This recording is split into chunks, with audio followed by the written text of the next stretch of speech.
Commander Vex's ship cuts through Earth's polluted atmosphere like a blade through murky water. The alien's three eyes scan the horizon with growing disgust. Below stretches a world covered in gray concrete and belching smokestacks. The air itself tastes wrong on Vex's sensor organs, thick with chemicals and the stench of burning fuel. This assignment was clearly punishment. While other commanders explored beautiful crystal worlds or negotiated with elegant energy beings, Vex got stuck with Earth, the most backward planet in this sector of space, home to creatures that still burned fossil fuels and killed each other over invisible lines on maps. Vex's metallic body unfolds from the scout ship with mechanical precision. Standing nearly 8 feet tall, the commander's silver exoskeleton reflects the weak sunlight filtering through smog. Internal processors immediately begin analyzing everything: air composition, electromagnetic signatures, biological readings. All of it confirms what the advanced scouts reported. This world houses primitive mammals who barely figured out space travel. The preliminary data files scroll through Vex's mind like a catalog of failures. Humans wage wars constantly. They poison their own water supply. They create weapons capable of destroying their entire planet, then point them at each other. Their technology runs on explosions and crude electrical current. Most pathetic of all, they still die from diseases that advanced civilizations cured millions of years ago. Walking through the nearest settlement, Vex observes the natives going about their daily routines. None of them notice the alien moving among them. Vex's cloaking field makes the commander appear as just another human to their limited senses. But what Vex sees confirms every negative expectation. A group of young humans fights viciously over a round leather object in an open space. They crash into each other, screaming and grabbing with their crude limbs. Adults nearby watch this violence with apparent enjoyment, shouting encouragement. Clearly some primitive territorial display. Other humans march down pathways, barking orders into small rectangular devices pressed against their ears. Their voices carry aggression and dominance patterns. They wave their free hands aggressively, while consuming what appear to be processed nutrition blocks wrapped in colorful packaging. The waste from these containers immediately gets discarded, on the ground, adding to the planet's pollution problem. Vex settles onto what humans call a park bench to document these behavioral patterns. The commander's sensors record everything for the official report: every act of aggression, every sign of technological backwardness, every piece of evidence that Earth's inhabitants are unfit for galactic civilization. The evidence piles up quickly. Humans rush past each other without acknowledgement, each focused only on their individual objectives. They breathe poison air without complaint. They wear artificial coverings instead of developing proper environmental adaptation. Their cities sprawl like infections across the landscape, consuming natural resources with no regard for sustainability. Most telling of all, these creatures seem incapable of cooperation beyond their immediate family groups. Unlike advanced species that work together across entire worlds, humans divide themselves into competing factions. They build barriers between their settlements. They create different languages just to make communication harder. They even fight wars over which invisible sky being they choose to worship. Vex's preliminary assessment writes itself in the commander's analytical mind. These mammals show every sign of a species destined for self-destruction. They lack the wisdom for advanced technology, the cooperation for interstellar society, and the environmental awareness for long-term survival. Including them in the Galactic Federation would be like inviting a disease into a healthy body. The commander begins composing the official recommendation. Earth should be placed under immediate quarantine protocols. Perhaps in another million years, if these creatures somehow avoid destroying themselves, they might evolve enough intelligence for reconsideration. But for now, they represent nothing but a threat to galactic peace and stability. As Vex types mental notes on human territorial aggression and resource waste, a strange sound draws the commander's attention. Something approaches that doesn't match any pattern in the behavioral database. Something that will completely change everything Vex thinks about this supposedly barbaric world. But for now, the alien commander sits in judgment, absolutely certain that Earth's inhabitants are exactly as worthless as the advance report suggested. The galaxy would be better off forgetting this pathetic little planet even exists. How wrong Vex was about to discover they were. Vex sits on the park bench methodically, recording another example of human aggression. Two adults are shouting at each other near some metal exercise equipment, their faces red with anger. Perfect evidence for the report about this species' violent nature. The commander's sensors capture every hostile gesture and raised voice. Then, something completely unexpected happens. A small creature appears at the edge of Vex's vision. Unlike the humans rushing around with their aggressive energy, this four-legged being moves with relaxed confidence. Its fur is golden brown, ears flopping gently as it trots closer. Most strange of all, its tail moves back and forth in rhythmic waves that Vex's sensors can't categorize as any known threat display. The creature approaches without any of the defensive behaviors Vex has observed in Earth's wildlife. No bared teeth, no territorial posturing, no flight response. Instead, it walks directly toward the alien commander as if approaching an old friend. Vex's analytical systems scramble to process this anomaly. When the animal reaches the bench, it does something that breaks every rule in Vex's understanding of interspecies behavior. It rests its head against the commander's metallic leg. The contact triggers immediate biosensor alerts throughout Vex's system. But these aren't warnings about aggression or territorial violation. The readings show something impossible. The creature's brain patterns indicate genuine contentment. Its heart rate suggests relaxation, not fear. Most shocking of all, the biochemical signatures point to actual affection being directed toward Vex, a completely alien being the creature has never encountered before. Vex's translator works frantically to identify this strange animal. The Yao database finally provides an answer. Dog, Canis familiaris, domesticated canine companion species. But this classification makes no sense. How can a wild animal be domesticated? And why would any creature seek companionship with a different species? The dog's behavior becomes even more puzzling. It seems to enjoy the contact with Vex's warm metallic surface, making soft rumbling sounds that the translator identifies as purring. Though that term usually applies to felines, the animal shows no interest in food, territory, or mating opportunities. It simply appears happy to make physical contact with a strange being. Before Vex can process this anomaly further, a human voice interrupts the moment. "I'm sorry if Bori is bothering you." The speaker is a young human male approaching with concern written across his features. Vex's sensors identify him as healthy, adult, and theoretically capable of aggressive territorial behavior. By all predictions, this human should be demanding the return of his property or asserting dominance over the space near the bench. Instead, the human, whose name tag reads Junho, shows what can only be described as considerate behavior. He doesn't grab the dog or issue harsh commands. He doesn't challenge Vex's right to occupy the bench. Instead, he seems worried that his companion might be causing discomfort to a complete stranger. "Bori, come here, boy," Junho says gently, patting his leg. His tone carries affection, not anger.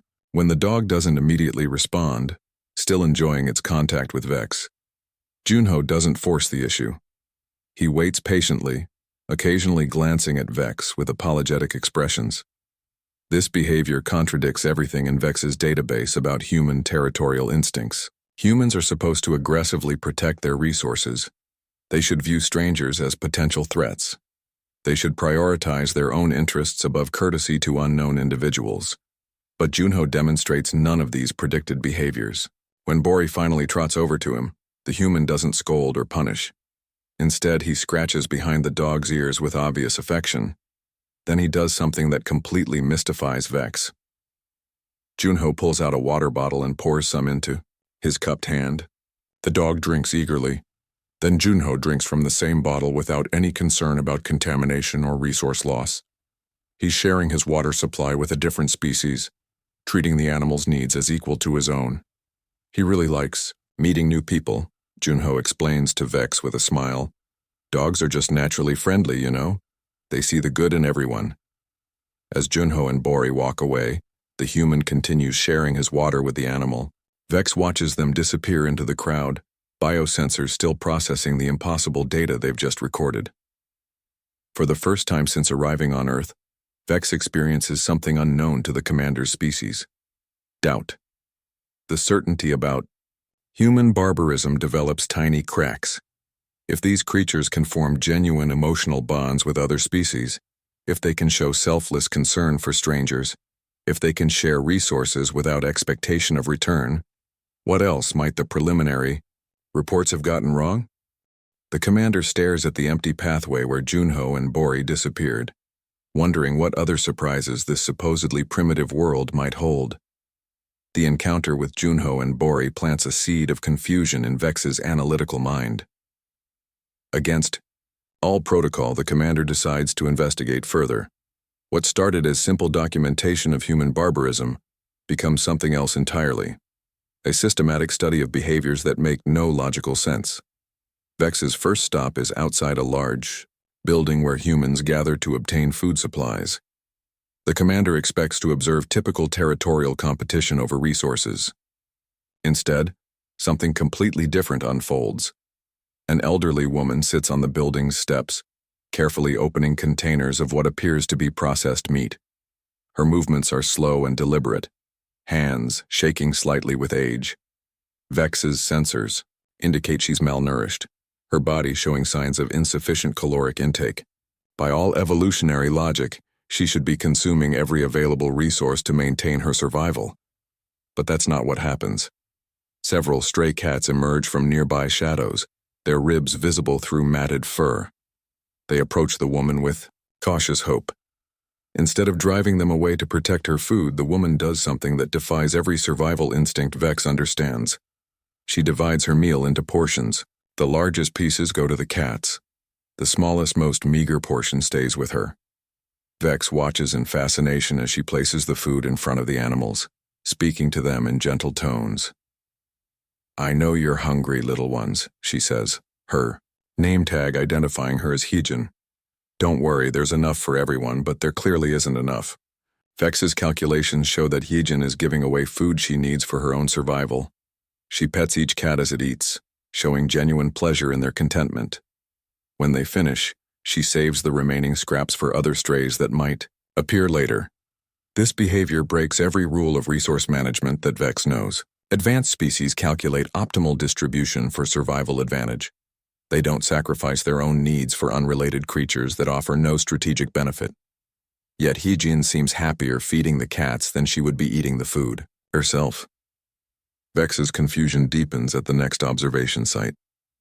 Inside a residential complex, the commander follows sounds of distress to a small apartment. Through the window, a young human child sits at a table, tears streaming down his face. In front of him lies a small glass container with water and a tiny golden fish floating motionless at the surface. The child, Minho according to his school identification, treats the deceased fish with a level of reverence that shocks Vex. In advanced civilizations, dead organisms are simply processed for resource recovery, but Minho handles the tiny corpse with the same careful respect, typically reserved for equals or superiors. He wraps the fish in soft cloth, speaking to it in hushed tones. "I'm sorry I couldn't help you, Goldie. You were the best friend I ever had." His parents don't dismiss this emotional display as inefficient. Instead, they help him prepare what appears to be a burial ceremony for a creature no larger than Vex's smallest appendage. The family actually takes time from their daily productivity to hold a memorial service.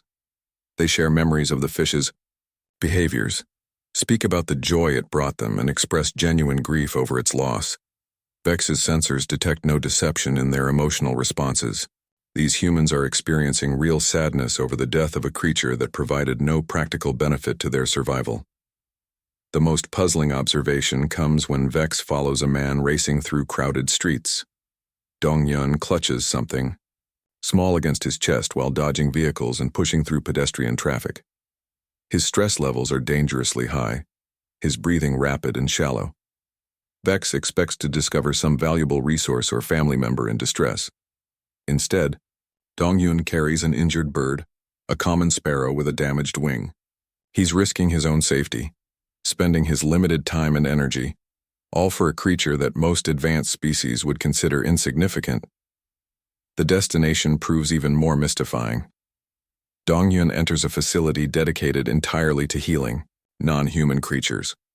The veterinarian, So-young, immediately drops her other activities to examine the bird. She doesn't ask about payment methods or require resource exchange agreements. Her complete focus centers on diagnosing and treating the animal's injuries. Vex observes So-young working for hours on delicate wing surgery. Her equipment is sophisticated, her techniques precise. She's investing advanced medical knowledge and expensive resources to save a creature worth nothing in any rational economic system. When Dongyun offers payment, she waves it away. "I didn't become a vet for money," she explains while adjusting tiny splints on the bird's wing. "Every life has value. This little one deserves the same care as any other patient." These observations completely shatter Vex's understanding of logical behavior. Humans consistently sacrifice their own resources, time and emotional energy for creatures offering no strategic advantage. They form genuine emotional bonds with other species. They experience real joy from these relationships and real grief when they end. Most impossibly of all, they seem to derive actual pleasure from caring for other beings. Their biochemical responses indicate happiness when helping animals, satisfaction when providing comfort, and contentment when sharing resources. This contradicts everything Vex knows about survival-based evolution. The commander sends an urgent message to the Galactic Survey Fleet, requesting extended observation time. The official reason cites anomalous resource allocation patterns requiring additional study. But privately, Vex begins to suspect that Earth's inhabitants have developed something truly unprecedented, a form of intelligence that transcends pure survival logic, something that might actually be more advanced than the galaxy's greatest civilizations. Dark clouds gather overhead as Vex continues documenting human behavior patterns. The commander's sensors detect rapidly dropping atmospheric pressure and increasing electrical activity. A severe storm approaches, bringing with it precipitation levels that could damage Vex's equipment. Despite the advanced technology, even galactic survey gear has limits. Thunder rumbles across the sky as the first heavy raindrops begin falling. Humans around the area start running for shelter, their primitive instincts driving them toward covered spaces. Vex needs to find protection quickly before the storm reaches full intensity. The nearest building displays a sign reading "Happy Tales Animal Rescue." Through the windows, Vex can see movement inside, both human and non-human. It's not an ideal observation location, but the commander has little choice as lightning begins flashing overhead. Vex pushes through the entrance just as the storm unleashes its full fury outside. Rain pounds against the windows while wind howls through the streets.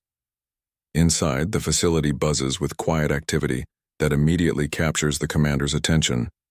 The space houses dozens of animals in various enclosures. Dogs of different sizes rest in comfortable areas, some playing with toys, others sleeping peacefully. Cats occupy multi-level structures with soft bedding and climbing opportunities. Smaller creatures like rabbits and birds have their own specialized habitats. Everything appears clean, well-maintained, and designed for the animal's comfort rather than efficiency. Two humans move through the facility with practiced ease. Their name tags identify them as Jihoon and Yunji, both wearing clothing stained with food and animal fur. Neither appears to be wealthy, yet they've dedicated their time and resources to maintaining this place.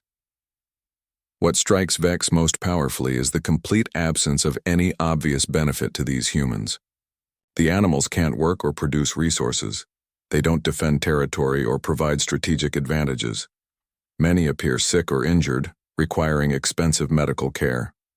From any logical perspective, maintaining these creatures represents a massive drain on human resources, yet Jihoon and Yunji move through their tasks with obvious satisfaction.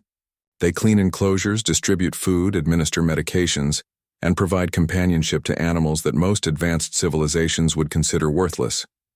Their biochemical signatures indicate genuine happiness during these activities. "How are you feeling today, buddy?" Jihoon asks a three-legged dog scratching behind its ears.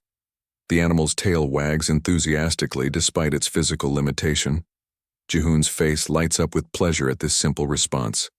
Vex settles into a corner to observe, but the storm outside grows more violent. The building's power flickers and several smaller animals become agitated by the thunder. That's when something unprecedented happens. A tiny kitten, no larger than Vex's hand, approaches the commander's position. Its fur is patchy, suggesting recent illness or malnutrition.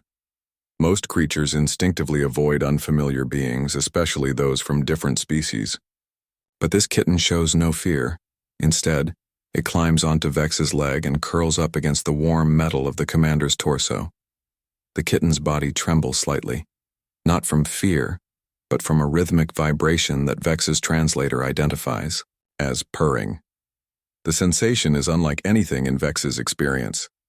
The kitten's vibrations resonate through the commander's molecular structure, creating harmonic frequencies that somehow produce a feeling of calm, peace, something the translator can only approximate as comfort. For the first time since arriving on Earth, Vex's constant analytical processes slow down. The kitten's presence creates a mental state the commander has never experienced, a moment of simple existence without the need to categorize, analyze, or judge.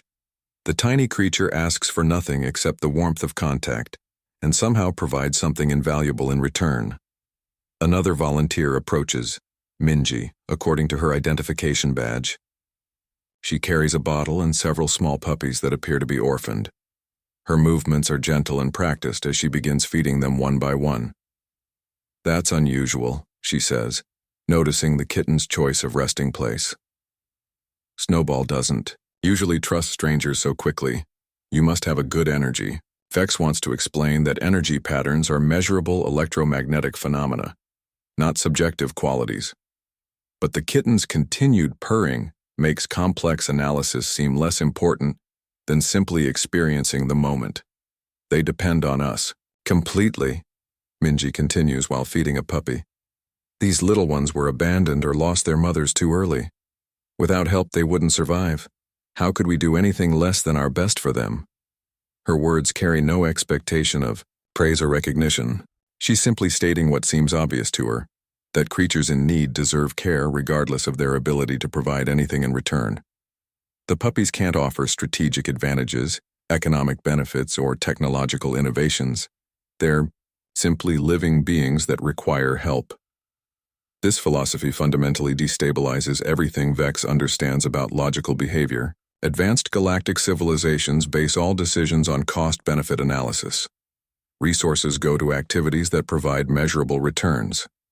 Emotional energy is invested only where it serves survival or advancement goals. But these humans have developed something that transcends pure logic. They've created systems of care based not on what they can gain, but on what they can give. They find genuine fulfillment in meeting the needs of other species, even when those species can offer nothing tangible in return. As the storm continues outside, Vex remains motionless, allowing the kitten to sleep peacefully against the commander's warm surface. For the first time, the alien begins to understand that Earth's inhabitants have achieved something the galaxy's most advanced civilizations have lost: the capacity for unconditional compassion that crosses all species boundaries. Maybe primitive doesn't mean inferior after all. Vex sits in the quiet of the rescue facility long after the storm passes, the sleeping kitten still curled against the commander's metallic form. The alien's mind processes weeks of observations that have completely overturned every assumption about Earth and its inhabitants.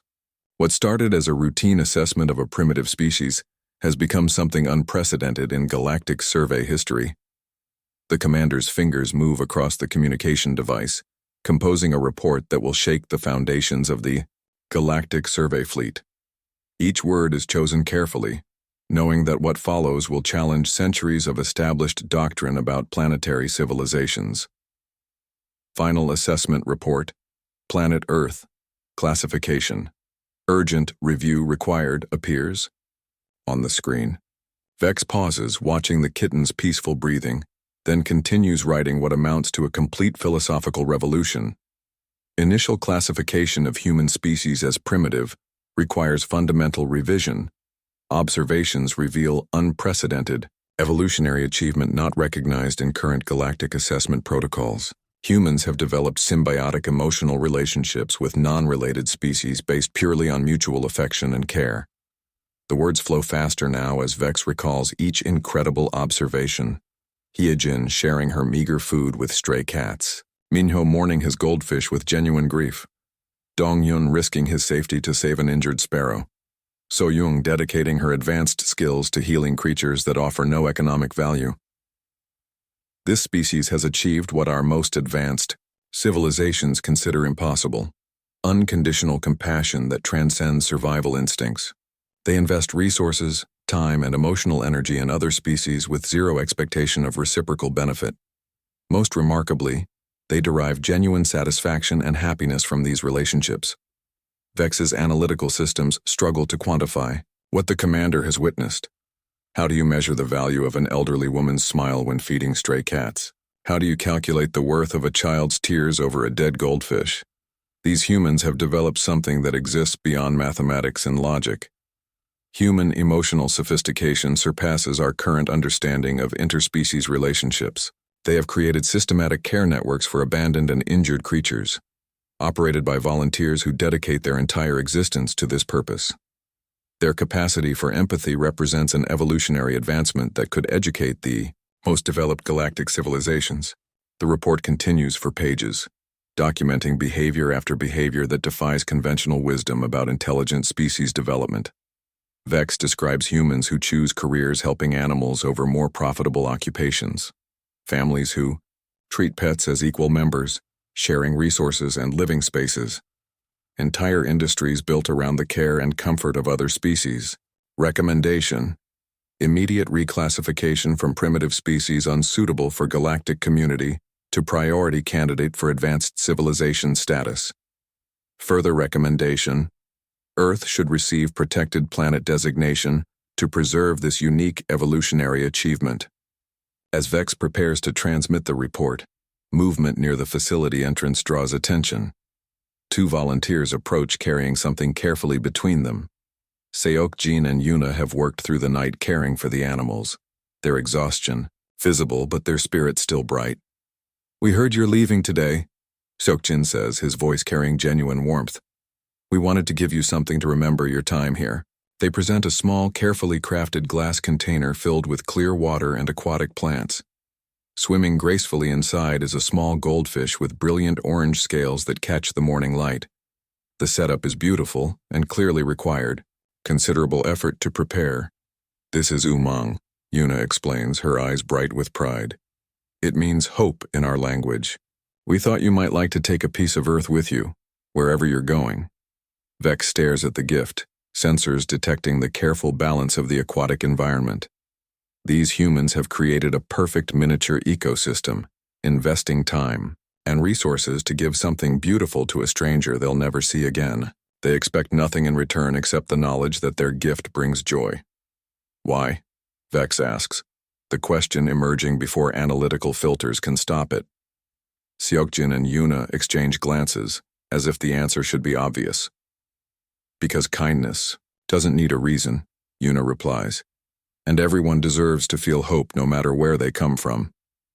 The commander accepts the terrarium with unprecedented care, understanding that this small gift represents everything Earth's inhabitants have achieved. Love without condition, care without calculation, hope without limit. Hours later, Vex's ship launches toward distant stars, carrying cargo more valuable than any precious metal or advanced technology. In the vessel's quarters, Umang swims peacefully, in his carefully maintained environment, completely unaware that he represents a revolution in galactic thinking.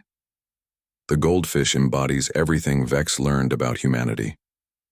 He exists not because he serves a purpose, but because someone chose to care about his well-being. He receives attention not because he can provide benefits, but because his life has value simply by existing. As Earth shrinks in the viewing screen, Vex feels something entirely new: eagerness to return. For the first time in galactic survey history, a commander genuinely wants to revisit a world initially dismissed as worthless. The primitive planet has become the most advanced civilization Vex has ever encountered. The transmission containing Vex's report speeds toward the Galactic Survey Fleet headquarters, carrying words that will change everything. In the ship's quiet quarters, a small goldfish named Hope swims in circles, representing Earth's greatest gift to the universe. Through, galaxy would never be the same.